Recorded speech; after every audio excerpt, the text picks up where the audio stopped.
आज की वीडियो मुझे लगता है कि आपके सोचने व समझने के तरीके को बदल के रख देगी। तो चलिए हम एक कहानी के माध्यम से जानते हैं कि हम बार बार रुक क्यों जाते हैं।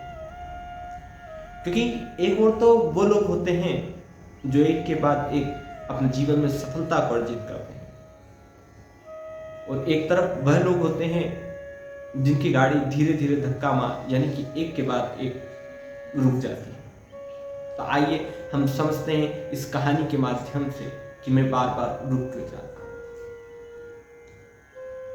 किसी गांव में एक बूढ़ा मूर्तिकार था जब बूढ़ा हो चुका था और उसे सहारे की सख्त जरूरत थी, और उसने सहारे के रूप में अपने बेटे को एकमात्र विकल्प समझा। वह चाहता था कि उसका बेटा भी मूर्ति बनाना सीखे और शहर जाकर मूर्तियों को बेचे। उसने अपने बेटे को सिखाना शुरू किया। बेटा भी बड़ा जोशीला था। वह अपने पिता के साथ सीखना शुरू करता है, परंतु जब वह पहली बार मूर्तियों को शहर बेचने जाता है तो केवल 1000 रुपए की ही कमाई करके लाता है। वो उदास घर आता है और अपने पिता को दिन भर की सारी व्यथा बताता है। तो पिता कहते हैं कि तुम भी हार ना मानो, अभी तुम्हें बहुत कुछ सीखना बाकी है। वह कहता है ठीक है। जब वह दूसरी बार मूर्ति को लेकर बाजार जाता है तो वह 3000 रुपए की कमाई करके लाता है। अभी भी उसके मन की कुंठाएं मिटी नहीं थी। वो पिता से कहता है कि पिता, आप तो 6-7 हजार रुपए की कमाई करते हैं, देखिए मैं तो 2-3 हजार रुपए ही लेकर के आया हूँ।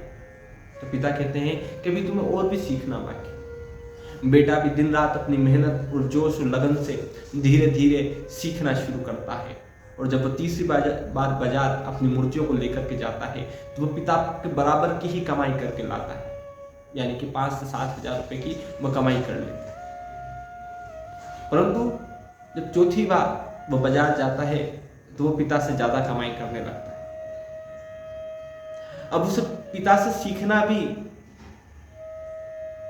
व्यर्थ लगने लगता है। उसे लगता है कि अब मुझे अपने पिता से नहीं सीखना चाहिए, क्योंकि जब मेरे पिता सिखाते थे तो मैं केवल 4-5 हजार रुपए उनके बराबर की ही कमाई करता था, परंतु जब अब मैं अपने मेहनत से काम करता हूँ और अब खुद से काम करता हूँ तो मैं पिता से भी ज्यादा कमाई करता हूँ। धीरे धीरे उसने अपने पिता से सीखना बंद कर दिया, क्योंकि अब उसे पिता से सीखने में शर्म आने लगी थी। एक बार एक गांव में मूर्तियों की प्रतियोगिता चल रही थी। वह भी उस मूर्तियों की प्रतियोगिता में भाग लेने जा करीब 3-4 महीने की मेहनत से वह मूर्ति को तैयार करता है, परंतु जैसे ही जब वो प्रतियोगिता में भाग लेने जाता है वह देखता है कि उसके जैसा ही एक नौजवान व्यक्ति एक बहुत ही सुंदर सी मूर्ति को बना करके लाया था, और जब प्रतियोगिता का नतीजा आता है तो उससे जरा भी संकोच नहीं होता, क्योंकि वह नौजवान प्रथम तबका हासिल करता है। और जब वह उस नौजवान व्यक्ति से पूछता है कि तुमने मूर्ति बनाना किससे सीखा, तो नौजवान व्यक्ति कहता है कि मैंने आपके पिता से ही मूर्ति बनाना सीखा। उसे मन ही मन अपने किए पर पछतावा होने लगता है।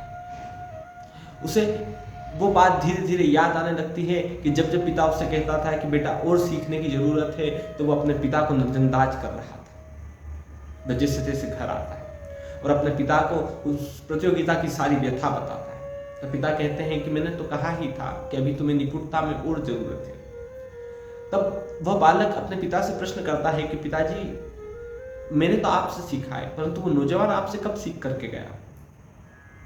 तो पिता बताते हैं कि मैंने उसे प्रत्यक्ष रूप से तो नहीं सिखाया, परंतु वो आज भी मेरे पास राय व मशवरा लेने मूर्तियों के विषय में आया करता है। तब उस बालक को अपनी कथनी और अपनी करनी के लिए काफी शर्मिंदगी महसूस होती है, क्योंकि यही तो दुनिया का सत्य है।